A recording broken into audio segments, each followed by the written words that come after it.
channel. This is your girl, MsJelishaJ. If you do not know me, I am an inspirational speaker and spiritual teacher, and I help you challenge your limited beliefs so that you can manifest the life that you desire. And I do this by helping you open up your heart space so that you can align to your authentic self. So I hope if you have been guided to watch this video that you feel a connection with me, that you vibe with my energy. And if you do vibe with my energy, please make sure you hit the like, share, and subscribe button, and make sure you hit the notification bell so you are aware when I post videos. So this video is going to be kind of short and sweet. It's going to be three ways that I have been able to open up my heart chakra. And I'm not going to talk about, colors and food. I'm going to talk about the emotional ways that you can open up your heart chakra and live from your heart chakra. And what is the heart chakra? What is the heart chakra? The heart chakra is the energy, your energy center point. It's your heart. It's where you show love, where you show compassion, where you are able to be open. And I feel like when you're open from your heart space, that you invite more loving relationships and more loving friendships and connections into your orbit. You are more trusting. You have discernment about who you give your love to, who you want to experience you. And I'm not just talking about like loving relationships. I'm speaking about any type of friendship, any type of connection. You just have discernment about who you are. You own your boundaries, you own your worth, and you are able to speak up for yourself. You're able to honor who you are and what you need. And that's not from a place of spite or anger. It's from just a place of love, recognizing who you are and being truly in tune with yourself. And when you operate from your heart chakra, I do think that also lightens you to be in tune with your third eye, your intuition, because your heart space, that's where your intuition lies. You have to trust your heart. It's not leading by your mind, it's leading by your heart and whatever your heart guides you. And so I just think it's very important that our heart chakra should be open. A lot of times we have blockages to our heart chakra because we've been in past pain relationships or friendships. We've been traumatized. We've had a lot of painful experiences. So we have our guard up. We are trying to guard ourselves from being hurt, and we are trying to protect ourselves. And that can come off very much in a space of anger, in a space of lack, in a space of scarcity, in a space of not believing that you're worthy, in a space of not trusting and not believing that you are divine and that you are deserving of the love that you desire. And like I said, not just in relationships, but in friendships and all connections and experiences. And not just when you just have a friend, but just life in general. Like love, the highest vibration is love. So everything that happens in this world, on this planet, it should be in the vibration of love. You want it to be love. And so when you are love, you attract love. You align to loving experiences and things that reflect who you are. So I've learned three ways this past year of how to really tap into my heart chakra.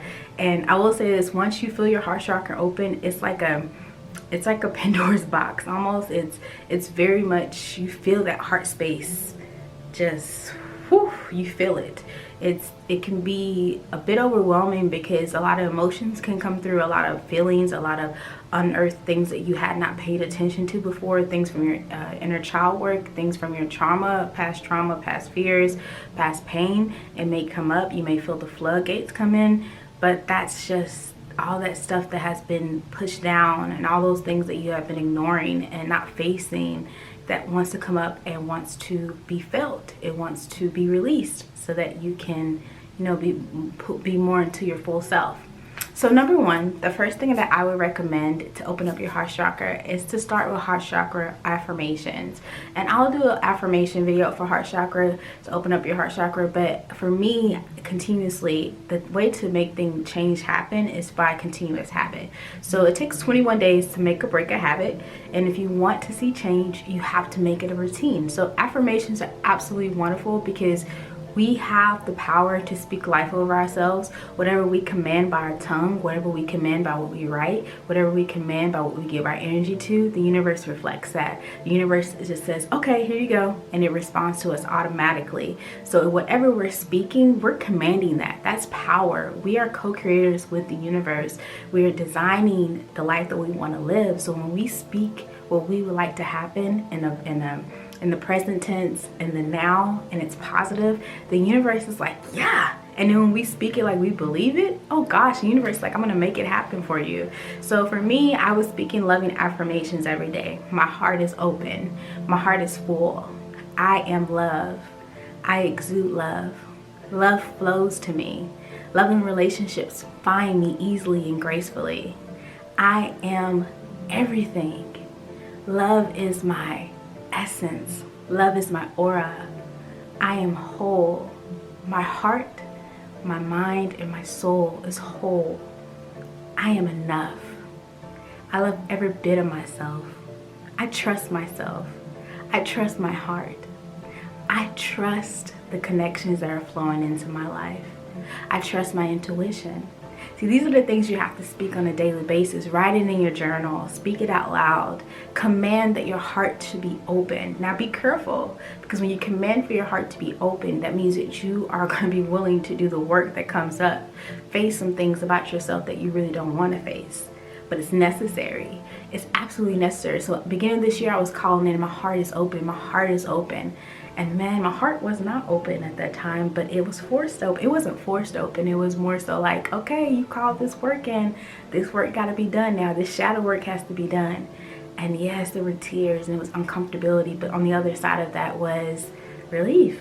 It was, oh my God, I can face this. I can do this. So affirmations, absolutely. The second thing I would recommend is that you have to have forgiveness.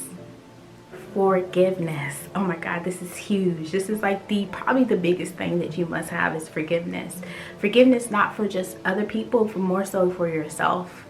You have to show yourself forgiveness, especially for things that have happened that have disappointed you, relationships that have broken you, friendships that have disappointed you, experiences that didn't turn out the way that you hoped, that you expected.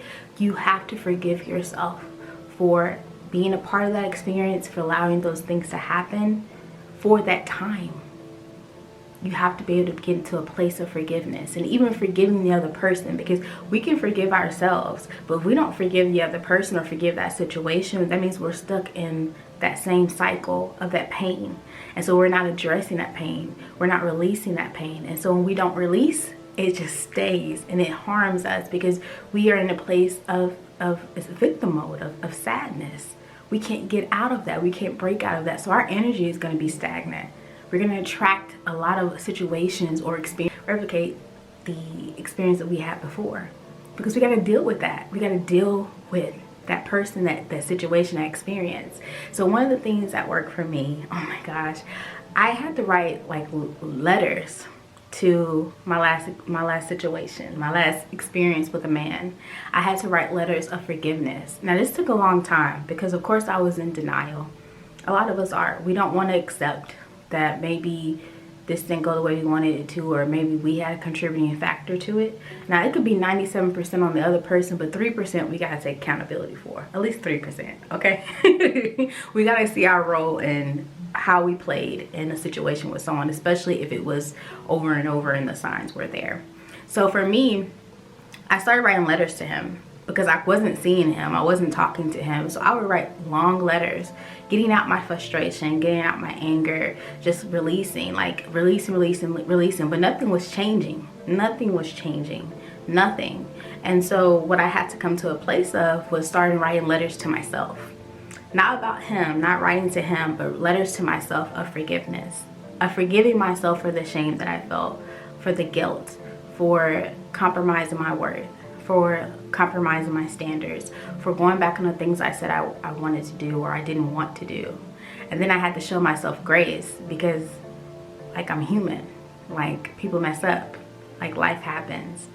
I had to forgive myself, and that came with crying, that came with being sad a little bit, that came with acknowledging that I was in fact ashamed, I was in fact hurt.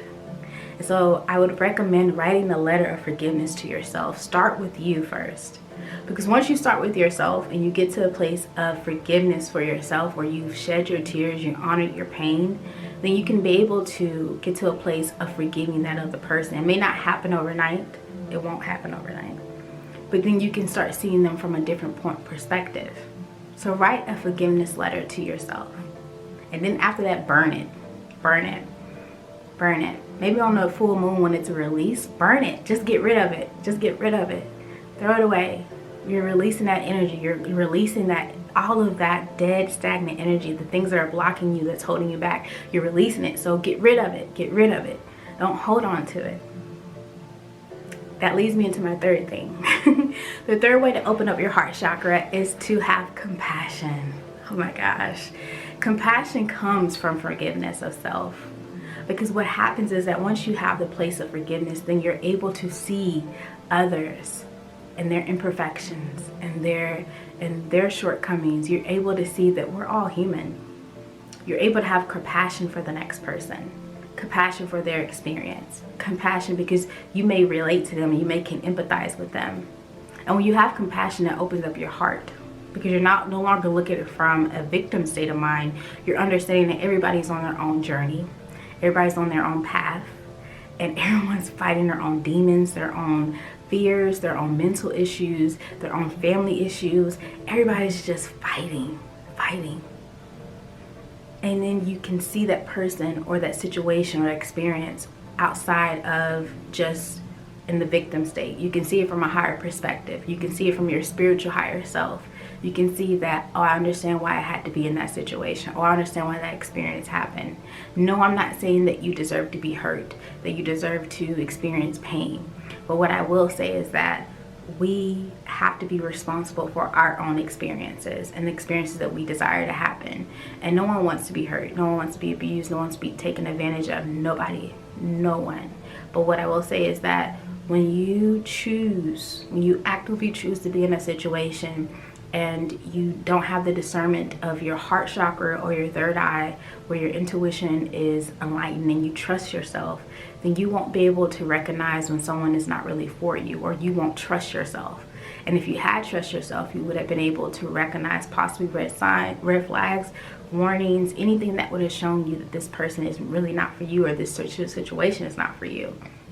So that's why it's so important that we have the process of forgiveness, because we open up our heart chakra, which then connects us more to our true self, which helps with our intuition, which helps with us trusting who we are, who we allow into our space, who we allow to experience us. Because when we recognize what we're worthy of, we recognize our boundaries, we recognize our standards. That's the thing that comes with forgiveness. You say, oh my goodness, I did this, but okay, this is what I won't allow to happen next time. This is my boundary next time. This is what I won't fall back on next time. Or you get to a place when you get to compassion, where you are compassionate to those who are hurting, who have hurt you, and you have hurt them in return. But you also know, okay, I'm working on myself to be in a place where I don't allow myself to hurt another person intentionally or unintentionally, or I won't allow myself to be in a situation where a person can hurt me intentionally or unintentionally. But I still have compassion for them.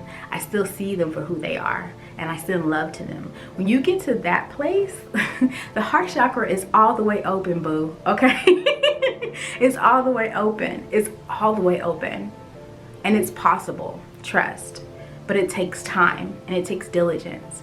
And a lot of times I see a lot of videos, we tell people to do yoga poses and to do, eat, green foods, and to eat, to wear green clothing. Yes, all vibrational. Yes, yes, yes.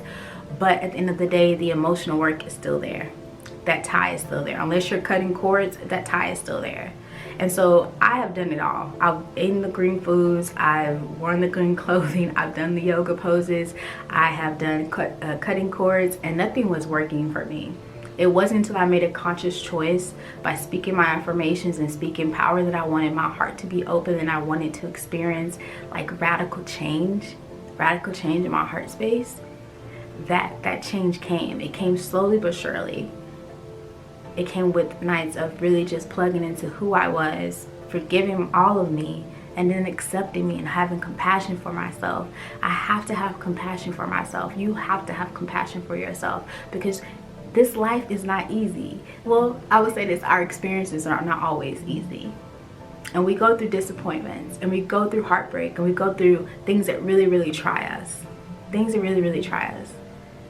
But I will say that the reason we go through it, there's always a lesson on the other end. There's always another experience for why we had to experience that. It's for our growth, it's for our evolution. And your heart is the center of all things that is love, all things that is spiritual, all things that is greatness. That is the vibration that you always want to be on. So you want to make sure your heart chakra is aligned and it is open. But just be prepared. If you're really ready to call into that work and to call into that power, that you're ready to do the work that it requires. So that's all I have for you guys today. Please drop me a comment if this was helpful, or if you have your own heart chakra work, let me know what you do, and I will see you guys later. Peace.